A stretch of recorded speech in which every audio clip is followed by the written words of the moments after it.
Hello সবাইকে, আজ আমি বানাচ্ছি সেমাইয়ের পায়েস। তার জন্য কড়াইয়ে প্রথমে ঘি গরম করে তাতে সেমাইগুলোকে দিয়ে হালকা ব্রাউন করে ভেজে নেব। সেমাইটা ঘিয়ে ভাজলে তার গন্ধ এবং টেস্ট দুটোই খুব ভালো হয়। সেমাইটা যখন হালকা ব্রাউন কালার হয়ে যাবে তখন আমরা সেটাকে তুলে রাখবো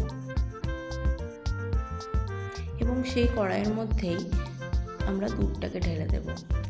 যখন দুধটা ফুটতে শুরু করবে তার মধ্যে আমরা কাজু কিশমিশটাও অ্যাড করে দেব। আমি এখানে দুধের মধ্যে একটা গুঁড়ো দুধের প্যাকেটও অ্যাড করেছি, আপনারা চাইলে নাও ব্যবহার করতে পারেন। গুঁড়ো দুধটা অ্যাড করার পরে আমি দুধটাকে ভালোভাবে মিশিয়ে নেব যাতে দুধটা ফেটে না যায়। দুধটা ভালোভাবে মেশানো হয়ে গেলে তারপর দুধটাকে খানিকক্ষণ ভালোভাবে ফুটতে দেব। তারপর তার মধ্যে আমরা একটা তেজপাতা আর দুটো এলাচ মিশিয়ে দেব, তাতে পায়েসের টেস্টটা আরও ভালো আসবে। তারপর আমরা সেমাইটা দিয়ে দিয়েছি।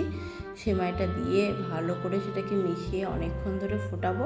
তারপর যখন দুধটা ঘন হয়ে আসবে আর সেমাইগুলো যখন সেদ্ধ হয়ে যাবে তখনই আমরা তার মধ্যে চিনি মিশিয়ে দেব।